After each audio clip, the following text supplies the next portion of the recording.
నమస్కారం. ఏరువాక ప్రత్యేక బులెటిన్కు స్వాగతం. ముందుగా ముఖ్యాంశాలు చూద్దాం. మామిడి ఆమ్చూర్కు అంతర్జాతీయ మార్కెట్, దేశీయ మార్కెట్లోనూ పలుకుతున్న అధిక ధరలు.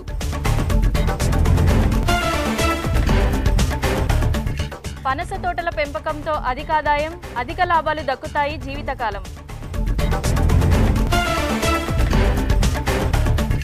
నివసించే ప్రాంగణంలోనే మొక్కల పెంపకం, కనువిందు చేసే పచ్చదనాల నందనవనం.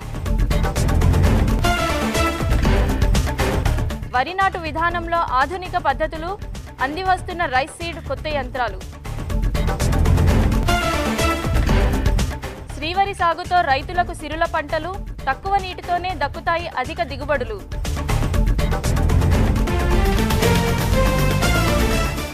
పనస పండ్ల పెంపకం మంచి ఫలితాన్నిస్తుంది. పెద్దగా శ్రమపడకుండా పండ్లు చేతికొస్తాయి. ఈ పండ్లకు మార్కెట్ కూడా ఉంది. ఒక్కసారి నాటామంటే చాలు, మనకు జీవితాంతం ఆదాయాన్ని తెచ్చిపెడతాయి. మేలైన రకాల మొక్కలు అందుబాటులో ఉన్నాయి.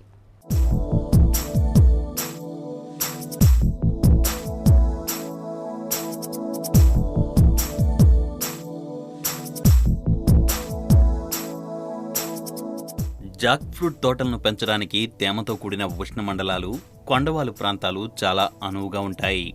లోతైన నీరు ఇంకే ఎర్ర నేలలు, ఒండ్రు నేలల్లో బాగా పెరుగుతాయి. నేల ఒద్దజని కొద్దిపాటి ఆమ్లగుణం కలిగి ఉండాలి. అయితే ఈ పనస నీటి ఎద్దడిని, గాలిలో తక్కువ తేమ వంటి పరిస్థితులను తట్టుకోలేవు. కాబట్టి ఈ ఉద్యానవన మొక్కలను నాటాలనుకున్నప్పుడు అక్కడ నీటి లభ్యత, తేమ శాతాన్ని తప్పకుండా పరిశీలించాలి.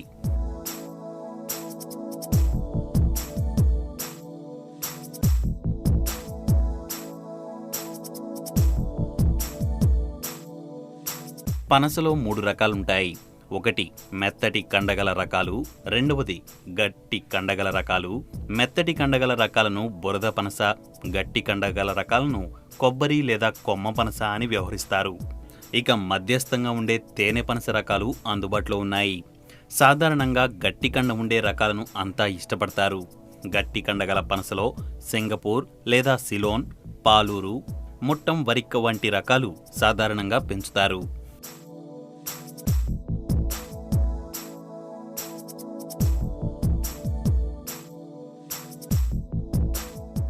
పాలూరు రకం పనసను అందరినీ అలరిస్తుంది. ఈ రకాన్ని తమిళనాడులోని పొన్రుట్టి ప్రాంతం నుంచి ఎంపిక చేశారు. కాయ మధ్యస్థంగా ఉండి 6 నుంచి 10 కిలోలు తూగుతుంది. తొనలు పెద్దవిగా ఉండి సువాసన పూరితంగా ఉంటుంది. అందుకే అంతా దీన్ని ఇష్టపడతారు. అక్టోబర్ మాసంలో పూత రావడం వల్ల ఫిబ్రవరి నుంచి మార్చి వరకు కోతకు వస్తాయి. ఇక సింగపూర రకం తమిళనాడు నుంచి సేకరించిందే. కాయలు మధ్యస్థంగా ఉంటాయి.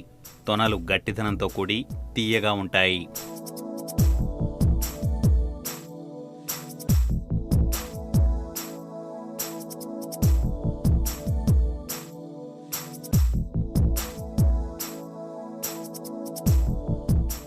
పనస నాటుకోవడానికి సాధారణంగా గింజను ఎంచుకుంటారు.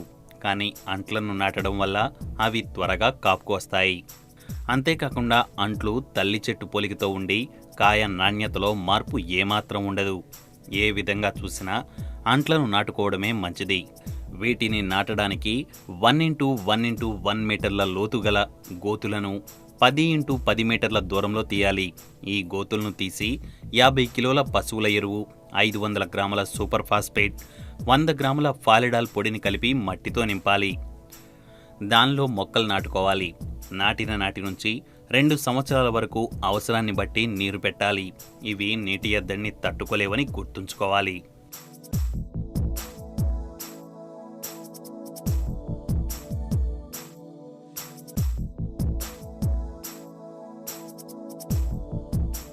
ఇక ఎరువుల విషయానికి వస్తే 1 నుంచి 3 సంవత్సరాల వయసు వరకు 400 గ్రాముల యూరియా, 800 గ్రాముల సూపర్ ఫాస్ఫేట్, 100 గ్రాముల పొటాష్ వేయాలి. ఈ మోతాదును 4 నుంచి 5 సంవత్సరాల సమయంలో పెంచాలి. 7 సంవత్సరాల ఎదుగుదల ఉన్న చెట్లకు 1 కిలో 300 గ్రాముల యూరియా, 1 కిలో 900 గ్రాముల సూపర్ ఫాస్ఫేట్, 400 గ్రాముల పొటాష్ వేయాలి.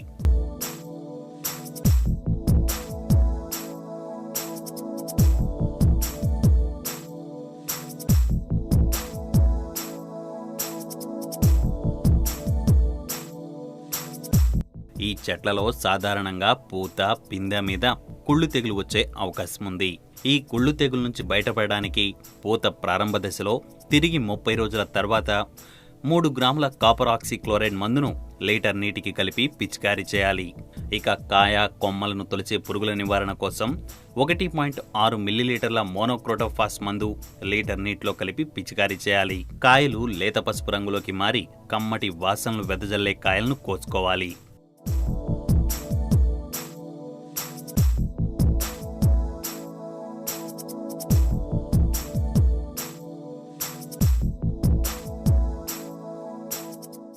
పచ్చదనం చూస్తే ఎవరి మనసైనా పులకరిస్తుంది. ఆ పచ్చదనం మన చుట్టూ ఉంటే ఇంకెంతో హాయిగా ఉంటుంది. వృధాగా పోతున్న నీళ్లతో మన ప్రాంగణంలోనే అద్భుతాలు సాధించవచ్చు. అన్ని రకాల మొక్కలను పెంచి ఆనందంగా గడపవచ్చు.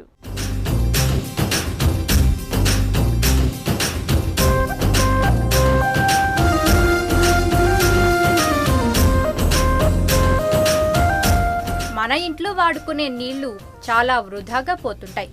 మురుగునీరు అలా పారుతూ ఉంటాయి. ఆ నీటిని కూడా వాడుకొని మన చుట్టూ ఎన్నో మొక్కలను పెంచుకోవచ్చు. ఉద్యానవన పంటలు వేసుకోవచ్చు. మన కాలనీలో వృధాగా పోతున్న నీటిని వాడుకొని అందమైన మొక్కలను వేసుకోవచ్చు. అందమైన పూలను సాగు చేసుకోవచ్చు. చుట్టూ చెట్టు చేమ ఉంటే కలిగే ఆనందం మాటల్లో చెప్పలేం.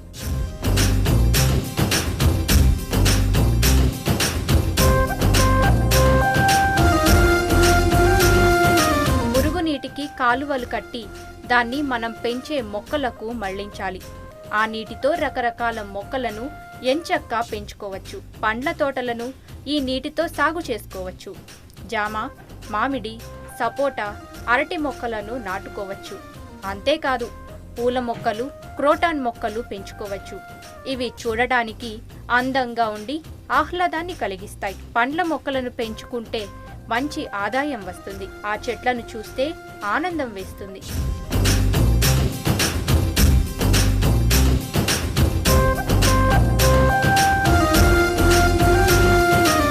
ఈ పండ్ల మొక్కలను పెంచుకునే వాళ్ళు వ్యవసాయ నిపుణులను సంప్రదించాలి.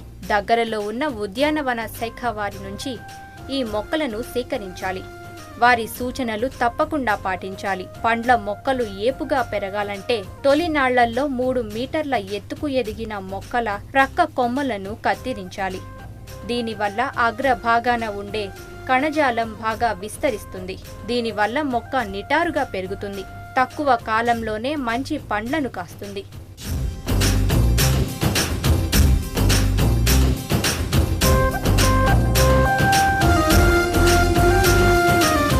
ఇక అరటి మొక్కలను నాటుకున్నట్లయితే అవి ఎంతో ఆదాయాన్ని తెచ్చిపెడతాయి.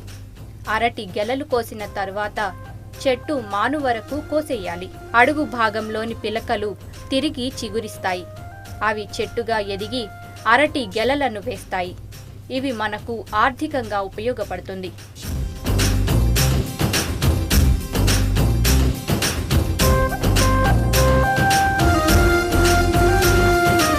వృధాగా పోతున్న నీటిని వాడుకొని కూరగాయలు సాగు చేసుకోవచ్చు. చిక్కుడు, బెండ, ఆనప, గుమ్మడి, వంకాయ, దొండకాయ, ఆకుకూరలు ఇంటి పరిసరాల్లోనే సాగు చేసుకోవచ్చు.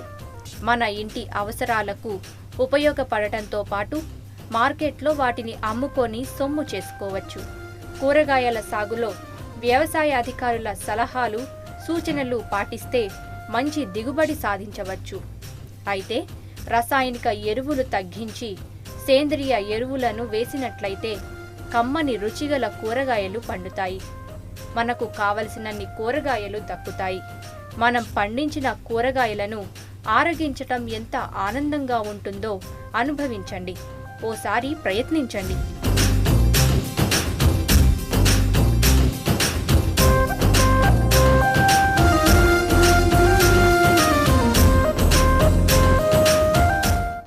మామిడి పండించే రైతులకు మంచి ఆదాయం దక్కాలంటే మామిడిని ఆమ్చూరుగా మార్చి మార్కెట్ చేసుకోవాలి.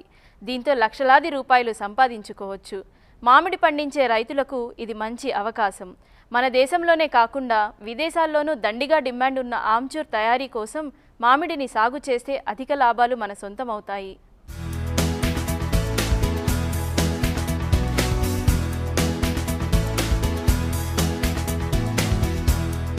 వ్యవసాయం అంటే రైతుకు మేలు చేసేదిగా ఉండాలి. మంచి వ్యవసాయం చేయాలి, కానీ ముంచే వ్యవసాయం చేయొద్దు. జీవనాధారమైన వ్యవసాయాన్ని కాపాడుకోవాలి. ఆ వ్యవసాయం నుంచే రైతులు ఎదగాలి. ఏడాదికేడాది మరింత సంపాదన వచ్చే దిశగా నాగలి సాగాలి. 4 రాళ్ళు కూడబెట్టుకునే దానికి అది ఊతమివ్వాలి. కష్టాలను, ఎనలేని నష్టాలను ఇచ్చే మునిగిపోయే వ్యవసాయం కాదు మనం చేయాల్సింది, ఫలితం దక్కే వ్యవసాయం. అదే సమయంలో వ్యవసాయోత్పత్తుల నుంచి వాటి ఉప ఉత్పత్తుల మీద దృష్టి పెట్టాలి. ఈ బై ప్రోడక్ట్స్ వల్ల రైతుకు మరింత ఆదాయం వస్తుంది. అప్పుడే వ్యవసాయం అర్థవంతంగా సాగుతుంది. అది ఆర్థికంగా రైతులు అభివృద్ధి చెందడానికి దోహదపడుతుంది.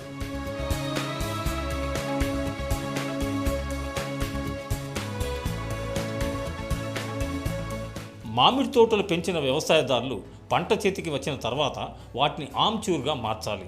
ఈ ఆమ్చూర్గా మార్చిన మామిడిని మార్కెట్ చేసుకుంటే అధిక లాభాలు వస్తాయి. ఇంతకు ఈ ఆమ్చూర్ అంటే ఏమిటని, దాన్ని ఎలా తయారు చేయాలనుకుంటున్నారా? ఆమ్చూర్ అంటే మరేదో కాదు, మామిడికాయలను చూరగా మార్చి ఎండబెట్టిన దాన్నే ఆమ్చూర్ అంటారు. ఆమ్ అంటే మామిడి, చూర్ అంటే చూర్ణం అని అర్థం. ఈ ఆమ్చూర్కి ఫేమస్ నిజామాబాద్ జిల్లానే. మరెక్కడా మనకు ఆమ్చూర్ అనే మాటే తెలియదు.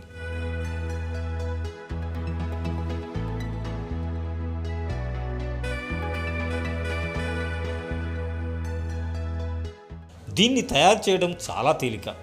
వర్షాలు పడినప్పుడు నదుల్లో, వాగుల్లో కొట్టుకు వచ్చే గవ్వలతో మామిడిని చూర చేస్తారు. చెక్కు తీసినట్టుగా కాయను టెంక వచ్చే వరకు గీకితే పొడుగుగా ముక్కలు వస్తాయి. ఈ ముక్కలన్నింటినీ ఎండలో బాగా ఆరబెట్టాలి. బాగా ఎండిన ఈ ముక్కలను మార్కెట్కు తెచ్చి అమ్ముకుంటున్నారు. అవి ఏమిటని అన్న ప్రశ్నే తలెత్తదు. రసాలు తప్ప అన్ని మామిడి రకాల పండ్లను ఆమ్చూరుగా తయారు చేసుకోవచ్చు. పొడువాటి ముక్కలు కోయడం పెద్ద పనేం కాదు. ఇంట్లో వాళ్ళతోనే దీన్ని తయారు చేసుకోవచ్చు.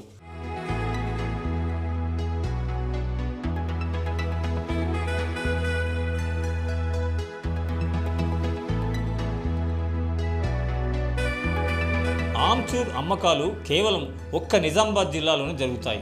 ఇక్కడి మార్కెట్కి కర్ణాటక, మహారాష్ట్ర నుంచి కూడా రైతులు పెద్ద ఎత్తున తరలి వస్తారు. ఆమ్చూర్ని అమ్ముకొని తిరిగి తమ సొంత రాష్ట్రానికి వెళ్ళిపోతారు. అంతేసి దూరం నుంచి ఆమ్చూర్ అమ్మడానికి మన నిజామాబాద్ రావడానికి కారణం మంచి ధర పలుకుతుందని. అందుకే వేసవి వస్తే చాలు ఎక్కడెక్కడి నుంచో రైతులు ఆమ్చూర్ తీసుకొని నిజామాబాద్ వస్తారు. రాష్ట్రం మొత్తం మీద ఒక్క నిజామాబాద్లోనే ఈ మార్కెట్ ఉంది. ప్రస్తుతం నిజామాబాద్ మార్కెట్లో ఆమ్చూర్ ధర క్వింటాలకు 25,000 పలుకుతుంది. ఈ ధర మరింత పెరిగే అవకాశం ఉంది. పోయిన సంవత్సరం కంటే ఇది అత్యధిక ధర కాకపోయినా మంచి ధరే అని చెప్పుకోవచ్చు.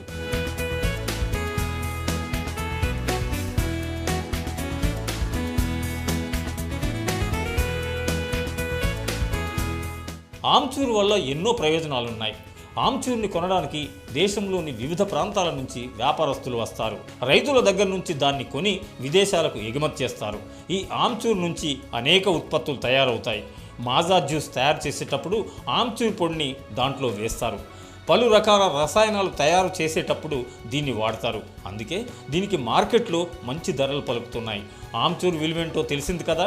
మనము నిజామాబాద్ రైతుల బాటలో నడుద్దాం. ఆలోచించండి.